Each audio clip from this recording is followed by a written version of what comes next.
अस्सलाम वालेकुम students. Integration में स्टूडेंट्स को बहुत ज़्यादा प्रॉब्लम आ रहा है। तो इंटीग्रेशन के लिए पहले तो आप लोगों ने फार्मूलाज अच्छे से याद करने हैं। फार्मूलाज याद करने के बाद जितने भी ट्रिक आइडेंटिटीज़ हैं, अगर आप ट्रिक फंक्शंस की इंटीग्रेशन कर रहे हैं ना, तो आपने ट्रिग्नोमेट्रिक आइडेंटिटीज़ जो थी ना वो सारी याद करनी है। जैसे डबल एंगल हो गया और सम और प्रोडक्ट वाले फार्मूलाज, ठीक है। अगर और बाकी जो जितनी भी ट्रिक आइडेंटिटीज़ हैं वो सारी यूज़ होनी चाहिए, ठीक है। तो अगर मैं बात करूं फार्मूलाज की, तो उसमें हमारे पास सीकेंड स्क्वायर एक्स का फार्मूला होता है, ठीक है। सीकेंड स्क्वायर एक्स की इंटीग्रेशन जो होती है वो टेंजेंट एक्स प्लस सी होती है, और इसी तरह से कोसेकेंड स्क्वायर एक्स की जो इंटीग्रेशन है वो क्या होती है, माइनस कॉट एक्स होती है, ठीक है। ये दोनों इंटीग्रेशन हमारे पास स्क्वायर में एग्जिस्ट करती हैं, और बाकी कोई इंटीग्रेशन जो है ना वो हमारे पास स्क्वायर में एग्जिस्ट नहीं करती। जैसे अगर देखो साइन एक्स की इंटीग्रेशन आ गई, वो तो हम लिख लेंगे, ठीक है, माइनस कोस एक्स। बट अगर हमारे पास साइन स्क्वायर एक्स डाल दिया उन्होंने, तो क्या होगा। अगर साइन स्क्वायर एक्स डाल दिया ना, तो ऑफ कोर्स हमारे पास तो इसका कोई फार्मूला नहीं है, स्क्वायर में साइन का कोई फार्मूला नहीं है। तो हमें अब ट्रिग्नोमेट्रिक आइडेंटिटीज़ यूज़ करनी पड़ेंगी। वो जो double angle formula, half angle formula आप लोगों ने पढ़ा हुआ था ना, वो यूज़ करना पड़ेगा। हमें पता है कि साइन स्क्वायर एक्स जो होता है वो किसके इक्वल होता है, 1 माइनस कॉस 2x ओवर 2। तो अब इसको इससे स्क्वायर करेंगे तो ये रिमूव हो जाएगा, ठीक है। तो हम इस वाली वैल्यू को उससे रिप्लेस करेंगे, क्योंकि हमें ये स्क्वायर नहीं चाहिए। साइन और कॉस जब भी आ रहा है तो ये स्क्वायर वैल्यू हमें नॉट रिक्वायर्ड है, तो हमें इसको ट्रांसफॉर्म करना है। ये हमें नहीं पसंद, इंटीग्रेशन को ये नहीं पसंद, तो हमें इंटीग्रेशन की चॉइस के अकॉर्डिंग वो विदाउट पावर फंक्शन में इसको चेंज कर लेना है अपनी ट्रिक आइडेंटिटीज़ यूज़ करके, ठीक है। तो यहाँ पे हम क्या कर लेंगे, 1 minus cos 2x by 2 dx, okay. और अब जो है वो सारी सी बात है, प्लस आ गया 1/2, इसको ब्रेक कर लेंगे, यहाँ पे dx रह जाएगा, और यहाँ पे cos 2x, ये इसको मैंने पूरा कॉमन ले लिया, cos 2x dx इंटीग्रेशन। अब देखें, अब जो 1 है, 1 की इंटीग्रेशन x आ जाएगी, और cos 2x की इंटीग्रेशन जो है वो sin 2x ओवर 2, और cos 2x की इंटीग्रेशन पॉजिटिव होती है। अब प्लस सी यहाँ लिख दें, इसको जो ये कंप्लीट हो गया आपका, ठीक है। अब अगर लेकिन स्क्वायर वाला प्रॉब्लम हमने सॉल्व कर लिया, उसके बाद क्यूब आ जाता है, स्क्वायर को छोड़ा उसके बाद क्यूब आ जाता है। अब अगर देखो क्यूब आ जाता है ना, तो क्यूब के केस में आप इसको क्या करोगे, साइन स्क्वायर एक्स और साइन एक्स करोगे। क्यों ऐसे करोगे, क्योंकि अगली टेक्निक में आपको क्या बता रही हूँ, यहाँ पे 1 माइनस, अब देखो इसको साइन क्यूब एक्स को आप इसमें डबल एंगल में कर भी तो नहीं सकते ना, उसमें आपको स्क्वायर चाहिए, उसमें आपको क्या चाहिए, स्क्वायर चाहिए। तो यहाँ पे तो क्यूब है ना, ठीक है, तो इसलिए आपको समथिंग एल्स सोचना पड़ेगा। अब आप इसको इस फॉर्म में लिख लेते हैं कि स्क्वायर आपने जो चाहिए था हमने वो स्क्वायर अलहदा कर लिया और दूसरा अलहदा कर लिया। अब अगर स्क्वायर होगा ना, तो यहाँ पे अगर cos स्क्वायर एक्स लिखते हैं तो भी हमारा काम चल जाएगा। क्यों काम चल जाएगा, क्योंकि हमारे पास जो पावर रूल है इसका इंटीग्रेशन का वो एप्लीकेबल हो जाएगा, ठीक है। तो देखिएगा cos स्क्वायर एक्स और साइन एक्स, तो ये हमारे पास साइन एक्स की इंटीग्रेशन क्या हो जाएगी, माइनस कॉस एक्स, और यहाँ पे अब आप सब्स्टिट्यूशन कर साइन एक्स dx। अब मैं यहाँ पे अगर सब्स्टिट्यूशन कर लूँ, इतनी इंटीग्रेशन को आप कंसीडर कर लें, let cos square x sine x dx, इसको कंसीडर कर लें, ठीक है। तो इसको कर लें आप, लेट cos x को t रख लें। अब अगर इसको आप t रखोगे ना, तो dt क्या आ जाएगा, cos x कंटेन माइनस आ रहा है साइन x, ठीक है, तो dx। अब यहाँ पे इसकी जगह आप माइनस टी पुट कर दोगे, इसकी जगह पॉजिटिव, ठीक है, और इसकी जगह cos x की जगह t पुट कर दोगे, ठीक है। तो ये आ जाएगा टी स्क्वायर और माइनस डी टी। देखिए अब ये आसान सा इंटीग्रल बन गया। आप इसको जो है वो पावर रूल अप्लाई कर लोगे, और प्लस सी, और एंड में जब आपने इसको सॉल्व कर लिया तो टी की जगह उसकी असल वाली वैल्यू वो क्या था, cos x, तो cos x cube over 3 plus C negative इसमें पुट कर देंगे, इसको ए कह दें, पुटिंग इन ए, इसमें पुट कर देंगे। ये आपका साइन क्यूब हो गया। अब अगर साइन की पावर 4 होगी तो 4 पावर में आपने इसको इसी तरह से डबल एंगल आइडेंटिटी में शिफ्ट करना है, और डबल एंगल आइडेंटिटी के बाद आपने यही हाफ एंगल लगा के आपको याद होगा कि आपने ये जो साइन 4x को फर्स्ट ईयर में मल्टीपल ऑफ एंगल्स में चेंज किया, वो सारा चेंज करने के बाद फिर आपने इंटीग्रेशन लेना है, क्योंकि पावर की इंटीग्रेशन नहीं होती। ठीक है, तो ये जिस तरह से साइन है इसी पैटर्न पे कॉस है, बस कॉस का यहाँ पे प्लस का साइन आता जाएगा, और जब भी हम कॉस लेंगे तो ये वाला भी इसी तरह के इवन ऑड के केस में आप इस तरह से करोगे, और इवन के केस में आप इस तरह से चलोगे। ठीक है, ये अगर इवन पावर आ गई तो डबल एंगल आइडेंटिटी, और अगर ऑड पावर आ गई तो उसको जो है वो आपने सिंपली एक जो ऑड पावर क्या किया था कि जैसे मैं देखो साइन 5x के साथ कर देती हूँ। ठीक है, अगर साइन 5x भी होगा ना आपके पास, तो आप क्योंकि ऑड पावर है इसमें से एक जो है ना वो आप साइड पे कर दोगे, बाकी साइन स्क्वायर x का स्क्वायर, और एक इधर आपने लिख दिया। ठीक है, अब इस साइन स्क्वायर x को क्या लिख सकते हो, 1 minus cos square x whole square. अब ये होल स्क्वायर वाला फार्मूला सबको ओपन करना आता है, वो फार्मूला ओपन कर लोगे।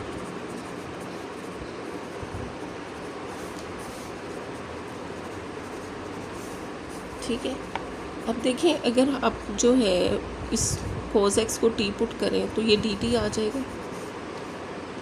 ठीक है, तो पावर रूल भी लग सकता है, हर एक को इसको ब्रेक कर लें। साइन x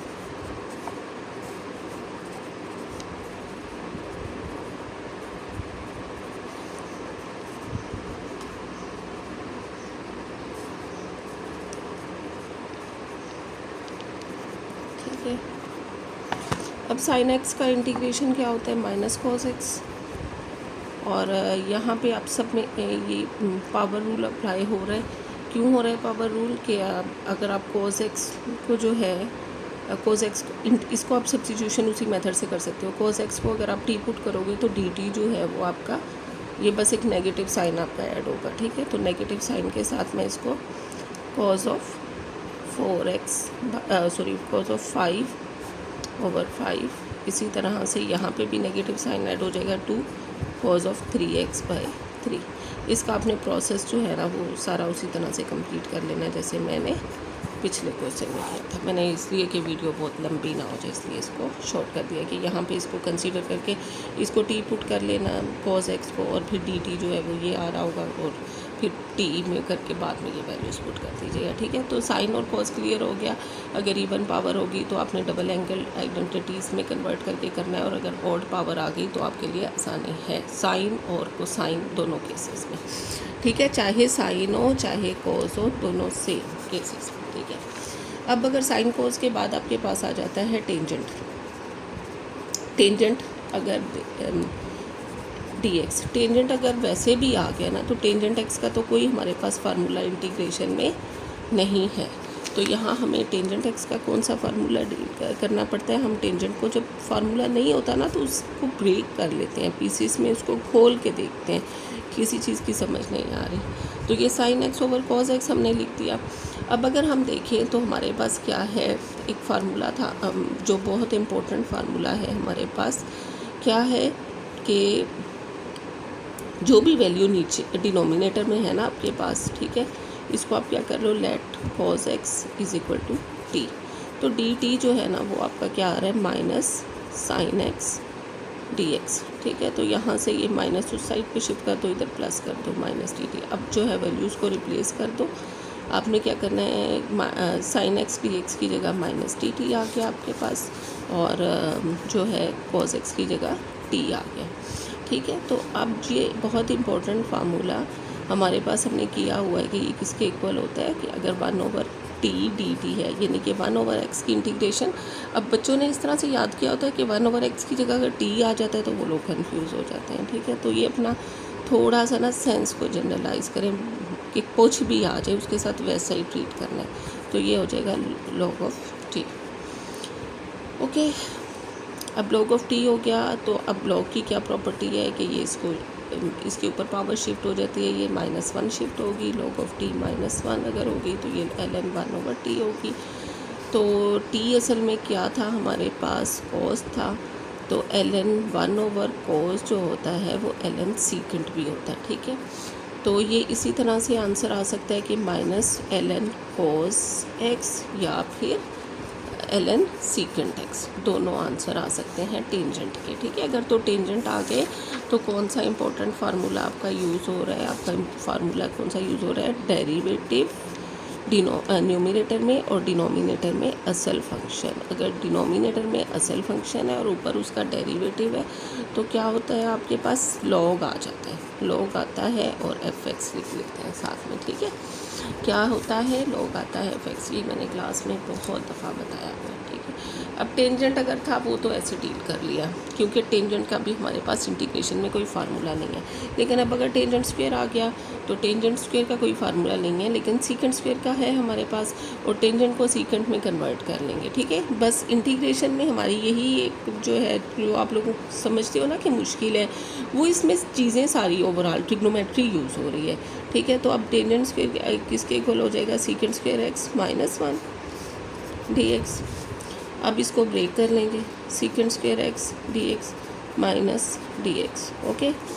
अब सीकेंट स्क्वायर x की इंटीग्रेशन क्या होती है, ये हमने याद किया हुआ है, टेंजेंट x -x, बस ये आंसर हो गया। ये तो था टेंजेंट स्क्वायर x। लेकिन अगर टेंजेंट क्यूब हो गया फिर क्या करेंगे, अगर टेंजेंट क्यूब हो गया तो फिर क्या करेंगे, फिर हमने जो टेंजेंट स्क्वायर के साथ किया था ना, वो हम इसको रखते हैं सेपरेट और टेंजेंट x, ठीक है। अब हमें पता है कि टेंजेंट स्क्वायर तो प्रॉब्लमेटिक है, तो सीकेंट स्क्वायर नहीं है, और हम आराम से जो है वो टेंजेंट को सीकेंट में ला सकते हैं। तो हम क्या कर देंगे, secant square x -1 tangent x, okay. अब जो है मल्टीप्लाई कर दो,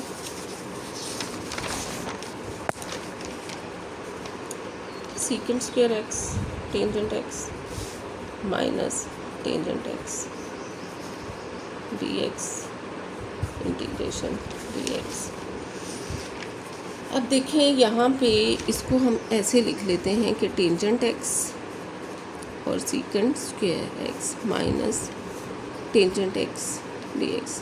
ये तो बस ना इंडिया पाकिस्तान की जंग के हिसाब से वो बदलते रहते हैं, और आपको क्विक एनफ होना पड़ेगा और सोचना पड़ेगा कि अब इसका क्या सोल्यूशन। उन्होंने प्रॉब्लम चेंज कर दिया तो प्रॉब्लम के अकॉर्डिंग। अब देखिए आपको नज़र नहीं आ रहा है कि ये टेंजेंट x है और आगे उसका डेरिवेटिव मल्टीप्लाई हो रहा है, ठीक है, टेंजेंट x और साथ में टेंजेंट x का डेरिवेटिव। तो अब अगर डेरिवेटिव डिवाइड हो रहा था तो ln आना था, और अगर मल्टीप्लाई डेरिवेटिव हो रहा है तो फिर पावर ऐड हो जाती है, ठीक है। तो ये हो जाएगा tangent square x/2 minus tangent x का जो हमने अभी मैंने आपको कैलकुलेट करके दिया ना, कि इसका जो था वो हमारे पास ln सीकेंट x। सारा प्रोसेस आपने दोबारा करना है, ठीक है। तो यहाँ पे अब कौन सा फार्मूला यूज़ हुआ कि f(n)x और साथ में आगे डेरिवेटिव मल्टीप्लाई हो रहा है dx। तो उसका क्या हुआ कि पावर रूल लग जाता है, f(n+1x over n+1 + c), okay. तो ये आप ये वाला जब मल्टीप्लाई हो रहा है डेरिवेटिव तो पावर ऐड हो जाएगी, ठीक है। और अगर डेरिवेटिव जो है वो असल फंक्शन डिवाइड हो रहा है और डेरिवेटिव ऊपर आपके पास है, डेरिवेटिव ओवर फंक्शन ओरिजिनल है, तो बस ln आ जाएगा, क्योंकि 1/x का डेरिवेटिव इसी बेस पे आया हुआ है, ठीक है। तो ये तो आपके पास आ गया टेंजेंट क्यूब। अब हम चेक करते हैं कि अगर टेंजेंट की पावर 4x आ जाती है, अगर टेंजेंट की पावर 4 आ जाती है तो फिर आपने क्या करना है, ऑफ कोर्स जो है वो हम टेंजेंट क्यूब कर लें। क्यूब करने का फ़ायदा नहीं है, क्यूब से हम कोई आइडेंटिटी नहीं यूज़ कर सकते ना, ठीक है। हम टेंजेंट स्क्वायर ही यूज़ करेंगे और x dx और साथ में टेंजेंट स्क्वायर x। अब देखें हमने इसको ब्रेक कर लिया ना, अब हमें नेक्स्ट सोचना पड़ता है। अब देखें इस टेंजेंट से हम सीकेंट स्क्वायर ला सकते हैं ना दूसरे टेंजेंट से, तो हम सीकेंट स्क्वायर ले आएंगे, secant square x minus 1 dx। अब हम इसको मल्टीप्लाई कर देंगे, tangent square x secant square x minus tangent square x dx। अब आपने ये याद रखना है कि टेंजेंट स्क्वायर को जो है ना वो सीकेंट स्क्वायर ही बजा सकता है। तो किसी तरह से जब भी टेंजेंट आ रहा है ना तो उसका जो वो फ़ौरन से कॉल करेगा सीकेंट स्क्वायर एक्स को, बेशक उसे अपना कुछ हिस्सा तोड़ के उसे सीकेंट स्क्वायर में ट्रांसफॉर्म करना पड़े तो वो करेगा, क्योंकि वो उसका सर्वाइवल उसी से मुमकिन है। ठीक है, तो अब जो है देखें यहाँ पे क्या हो गया हमारे पास, ओरिजिनल फंक्शन और डेरिवेटिव। ओरिजिनल फंक्शन अगर हम टेंजेंट एक्स रखें तो आगे उसका डेरिवेटिव है। ठीक है, तो सिर्फ पावर रूल लगेगा। ठीक है, यहाँ पावर रूल लगेगा और यहाँ क्या है, टेंजेंट स्क्वायर है, जो इंटीग्रेशन को बिल्कुल नहीं पसंद, उसको जो है वो फिर आप सीकेंट स्क्वायर एक्स माइनस 1 में कन्वर्ट करें। ठीक है, अब यहाँ पे मैंने बता दिया कि पावर रूल लगेगा। यहाँ आप सब्स्टिट्यूशन से कर लोगे ना तो आसानी रहेगी, लेकिन मैं अब वीडियो इतनी लंबी हो रही है इसलिए वो सारा नहीं प्रोसेस कर रही। मैंने आपको बता दिया जैसे ही अगर आगे डेरिवेटिव और टेंजेंट एक्स का डेरिवेटिव क्योंकि सीकेंट स्क्वायर एक्स होता है ना, तो बस आप पावर रूल लगा लोगे। ठीक है, माइनस आगे सीकेंट स्क्वायर एक्स का डेरिवेटिव इंटीग्रेशन जो होती है वो टेंजेंट एक्स होती है, ये माइनस माइनस प्लस हो जाएगा, और 1 की इंटीग्रेशन जो होती है वो x होती है और प्लस सी। ये देखें ये आ गया था आपका टेंजेंट 4। तो अगर टेंजेंट 4 आ जाएगा तो उसको इस तरह से ब्रेक करके आपने फाइंड आउट कर लेना है। ठीक है, उसके भी कोटेंजेंट 4x के साथ भी ऐसा ही होगा। कोटेंजेंट को कौन बचाने आएगा, कोसीकेंट स्क्वायर। तो इसको उस आइडेंटिटीज़ में आप लोग कन्वर्ट करते रहोगे। अब अगर टेंजेंट की पावर 5 आ गया, ठीक है, तो टेंजेंट की जो जो इसकी रेमेडी है वो आपके पास सीकेंट स्क्वायर है, तो हमें पहले किसी तरह से सीकेंट स्क्वायर लेकर आना है। ठीक है, तो सीकेंट स्क्वायर लाने के लिए हम 3 को साइड पे कर लेते हैं और बाकी जो टेंजेंट स्क्वायर होगा ना उसको हम साइड पे कर लेते हैं। ठीक है, अब इससे हम इसकी मेडिसिन लेकर आएंगे। ये किससे ठीक होता है, इस सीकेंट स्क्वायर से।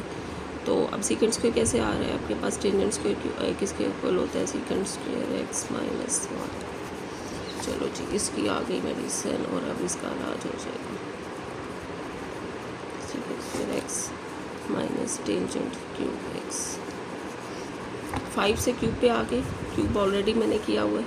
ठीक है, तो अब ये 5 वाले का जो है उसकी ये मेडिसिन आ गई है, वो आप इसको अप्लाई कर दोगे, इस पे लगाएंगे तो इसको फ़ौरन आराम आ जाएगा। ये क्या है कि यहाँ टेंजेंट एक्स ओरिजिनल फंक्शन है और आगे उसका डेरिवेटिव है, तो पावर रूल अप्लाई हो जाएगा। ठीक है, 4x/4, और ये मैंने क्यूब अभी पीछे सॉल्व किया था। ठीक है, तो अगर 5 आ गया तो फिर आपने इस तरह से सॉल्व करना है। तो जिस तरह से मैं टेंजेंट को लेकर चली आपको टेंजेंट को लेकर चलो।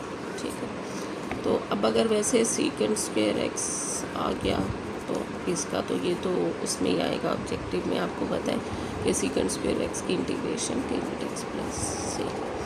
लेकिन अगर सीकेंट 4 आ गया या सीकेंट 3 से पहले शुरू करते ना, चलो सीकेंट क्यूब एक्स आ गया। ठीक है, तो फिर हम क्या करेंगे, तो अब हम करते हैं सीकेंट क्यूब एक्स को इंटीग्रेशन। हमें पता है इनमें से कौन इलाज है, जिसका इलाज पॉसिबल है वो इसकी इंटीग्रेशन होती है अभी। ठीक है, इसको हमने सेपरेट कर लिया, और जिसकी नहीं होती उसको भी हमने प्रॉब्लम जो है प्रॉब्लमेटिक और नॉट प्रॉब्लमेटिक को हमने कर लिया। अब देखिए इसकी तो इंटीग्रेशन होती है और जिसकी इंटीग्रेशन नहीं होती उसमें इंटीग्रेशन का फिर हमारा क्या सोल्यूशन होता है। अब देखेंगे ना, तो ये इसका डेरिवेटिव बन रहा है कि पावर रूल में हम ये किसी खाते में पूरा नहीं आ रहा, तो हमें क्या करना पड़ेगा, integration by parts. Integration by parts के लिए आप क्या करते हो, आप 2 फंक्शंस जो है वो चूज़ करते हो। एक आपका इंटीग्रल फंक्शन होता है और दूसरा आपका डेरिवेटिव फंक्शन होता है। तो इंटीग्रल फंक्शन आपने किसको लेना है, जिसकी इंटीग्रेशन पॉसिबल है, और डेरिवेटिव फंक्शन आपने किसको लेना है, जिसका डेरिवेटिव पॉसिबल है। ठीक है, तो आप देखिए मेरे लिए क्या हेल्पफुल है कि मैं किसको जो है वो इंटीग्रल फंक्शन लूँ और किसको डेरिवेटिव फंक्शन लूँ। ये हमारा इंटीग्रल फंक्शन हो जाएगा, इसको मैं आई लिख लेती हूँ, और ये मेरा डेरिवेटिव फंक्शन हो जाएगा, इसको मैं डी लिख लेती हूँ। इंटीग्रेशन फंक्शन की मैंने अभी इंटीग्रेशन लेनी है, सेकंड स्क्वायर एक्स की इंटीग्रेशन टेंजेंट एक्स, और इसका डेरिवेटिव क्या होता है, second x tangent x derivative होता है, तो वो मैंने डेरिवेटिव ले लिया। अब जब मैं इसको लिखूँगी इंटीग्रेशन बाय पार्ट्स में, तो मैंने पहले इंटीग्रेशन लिखनी होती है। इंटीग्रेशन बाय पार्ट्स में ऐसे ही होता है ना कि आप पहले इंटीग्रेशन लिखते हो, सीकेंड स्क्वायर एक्स की इंटीग्रेशन टेंजेंट एक्स, और साथ में ये वाला जो secant x as it is copy, उसके बाद नेगेटिव साइन आता है और इंटीग्रल साइन आता है, और हमने ऑलरेडी जो इंटीग्रेशन ली होती है वो इंटीग्रेशन, और साथ में डेरिवेटिव। सीकेंड एक्स का डेरिवेटिव हमने क्या लिख लिया है, सीकेंड एक्स टेंजेंट एक्स, ठीक है, डी एक्स। अब जो है वो हम इसको जो है सिंप्लीफाई कर लेते हैं, टेंजेंट एक्स सीकेंड एक्स माइनस ये हो जाएगा टेंजेंट स्क्वायर एक्स। अब ये तो इंटीग्रेशन नहीं है ना, ये तो आपकी सिंप्लीफिकेशन है, sorry, tangent x secant x ये कॉपी करना है जस्ट, और यहाँ पे फिर टेंजेंट स्क्वायर एक्स आ गया। टेंजेंट स्क्वायर एक्स जो है वो इंटीग्रेशन के साथ बिल्कुल कंपैटिबल नहीं है, इसको चेंज इट, ठीक है, इसको किस में चेंज कर देंगे हम, दोबारा से फिर सीकेंट स्क्वायर एक्स में चेंज कर देंगे, ठीक है, सीकेंट स्क्वायर एक्स -1, और साथ में ये सीकेंट एक्स मल्टीप्लाई हो रहा है, इसको मल्टीप्लाई कर दोगे डी एक्स, ओके। तो यहाँ तो इंटीग्रेशन ख़त्म हो गई थी, tangent x secant x minus, अब देखो ये मल्टीप्लाई हुआ बेटा, मल्टीप्लाई होकर क्या बन गया, ये secant cube x minus minus plus secant x, ठीक है, सीकेंट एक्स डी एक्स। अब सीकेंट क्यूब एक्स तो हमारा क्वेश्चन था ना, और ये इस साइड पे हमने अगर इसको आई कह दें तो ये हमारा पूरा क्वेश्चन बन रहा है, ठीक है। तो हम इसकी जगह आई लिख लें, और ये जब उधर जाएगा तो ये प्लस हो जाएगा, 2i = 2, और ये यहाँ से ख़त्म हो गया, इसको उधर ले गए और उसकी जगह आई लिख दिया, और ये एक जैसी वैल्यूज़ थी आपस में ऐड हो गई। तो ये tangent x secant x plus secant x का जो इंटीग्रल क्या होता है,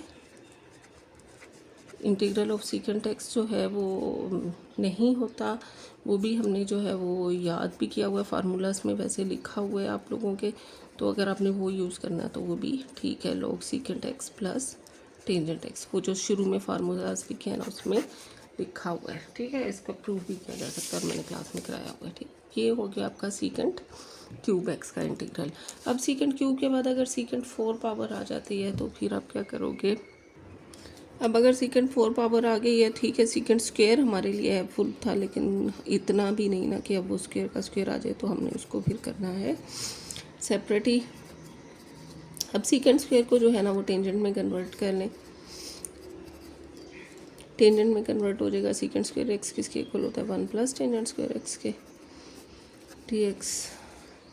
ब्रेक कर लें सीकेंट स्क्वायर एक्स, और साथ में आ गया प्लस डी एक्स, पहले टेंजेंट क्यूब एक्स, अब टेंजेंट स्क्वायर एक्स, और साथ में secant square x D x. अब देखें ये क्या है, ये ओरिजिनल फंक्शन है, ओरिजिनल फंक्शन और आगे उसका डेरिवेटिव, तो वो क्या पावर रूल यूज़ हो जाएगा, ओरिजिनल फंक्शन आगे डेरिवेटिव पावर रूल का यूज़, ठीक है। और सीकेंट स्क्वायर एक्स की इंटीग्रेशन ले लें, सीकेंट स्क्वायर एक्स की इंटीग्रेशन होती है टेंजेंट एक्स, वो हमने लिख ली, और यहाँ पे पावर रूल अप्लाई हो जाएगा, ठीक है। तो ये आपका जो है सीकेंट 4। अब अगर सीकेंट 5 होगा ना, तो सीकेंट 5 में आपकी यही वाली टेक्निक जो है वो फॉलो करेंगे आप लोग, ठीक है, कि ओरिजिनल फंक्शन बनेगा और इंटीग्रेशन बाय पार्ट्स होगी, ओके। और अगर कोसेकेंट स्क्वायर एक्स आ गया तो वो भी इसी तरह से, इसको कोसेकेंट 4x आ गया तो वो भी इसी तरह से कोड के साथ उसको रिलेट करेंगे और सारा कुछ करेंगे, ठीक है। तो ये करके देख लें, ये भी इम्पोर्टेंट इंटीग्रेशन से आ सकती है।